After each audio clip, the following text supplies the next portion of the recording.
was a businessman. He was interviewing for a job applicants for the position of manager over a very large division in his company. He quickly devised a test for choosing the most suitable candidate for the job. His test was to ask each applicant, what is 2 plus 2? The first person he interviewed was a journalist. When the journalist was asked what is 2 plus 2, the journalist replied, 22. The second person he interviewed was a social worker. When the social worker was asked what's 2 plus 2, she said, I'm not quite sure what the answer is to that question, but I'm very glad we have had the opportunity to discuss it. The third person that he interviewed was an engineer. When the engineer was asked what was 2 plus 2, the engineer pulled out a side ruler and determined that 2 plus 2 is somewhere between 3.9999 and 4.0001. The next person that the businessman interviewed was an attorney. The attorney stated that in the case of Jenkins versus the Department of the Treasury, 2 plus 2 was proven to be in fact 4. The last person that the businessman interviewed was an accountant. When the accountant was asked what is 2 plus 2, the accountant's eyes got very big as he jumped up and ran and shut the door. He came back, sat in his seat, and leaned across the desk in a very low voice said, how much do you want it to be? I want to start off today by introducing myself. I am Michael Bowden, and I want to point out that I am not an expert in the field of accounting. I'm a third-year college student majoring in accounting. Through my studies and my research of other accountants, I have noticed that there's a very big social issue in our society today that must be stopped. And this is the issue of financial dishonesty.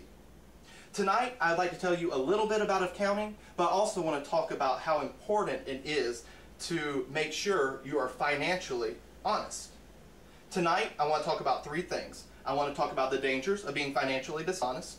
I want to talk to you about the accountant's role in maintaining financial honesty, as well as how can accountants promote God's values of truth and honesty in the workplace.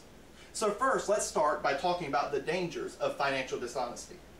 Perhaps the most popular financial scandal in the last 20 years is known as the Enron scandal. Enron was a natural gas pipeline company that became popular with other commodities such as electricity and internet network bandwidth. In a conference in the year 2000 in Houston, Texas, Jeffrey Skilling, Enron's president, presented information that Enron's broadband network business by itself was worth over $29 billion. That information was absolutely incorrect. In fact, $29 billion was 100% fabricated for that conference. But the CEO and president of the company stood up as if fact and stated that the company was worth $29 billion. When in fact, the company itself was headed towards an inevitable bankruptcy that the investors themselves knew nothing about. Over the next year, Enron's shares shot up 50% because of the president's false statement.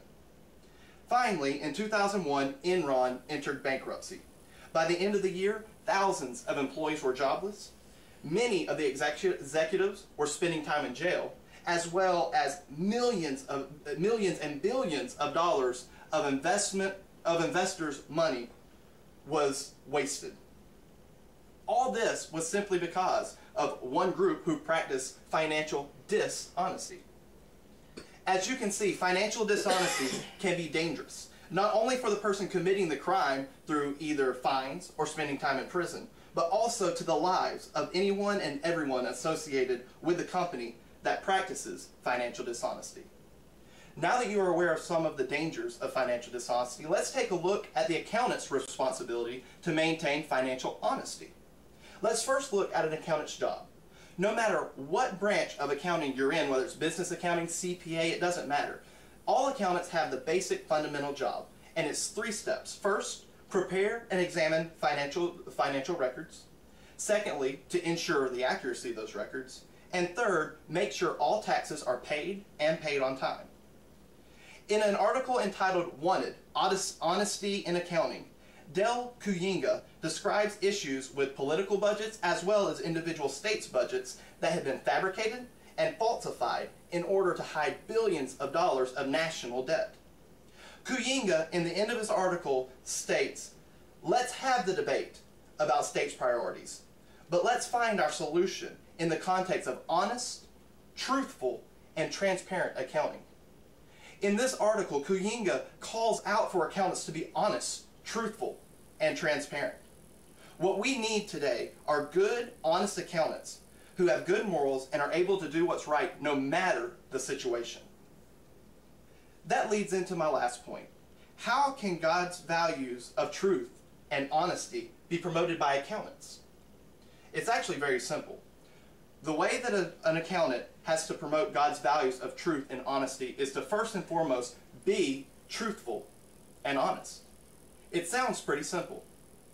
But in fact, if a person is truthful and honest all the time, that's what's known as integrity. Integrity is what you do behind closed doors when you think no one else is looking.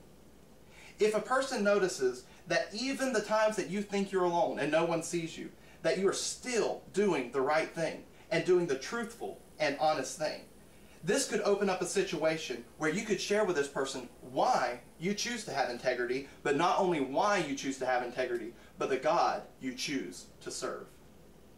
Tonight I've talked to y'all about why financial dishonesty is dangerous. I've talked to you about the accountant's responsibility to maintain financial honesty, as well as how God's values of truth and honesty can be promoted by accountants. So let me leave you with this last thought. Going back to the story that I said at the beginning of this presentation, we should not be trying to figure out what 2 plus 2 is. We should not be making up new answers. But 2 plus 2 should always equal 4. Thank you.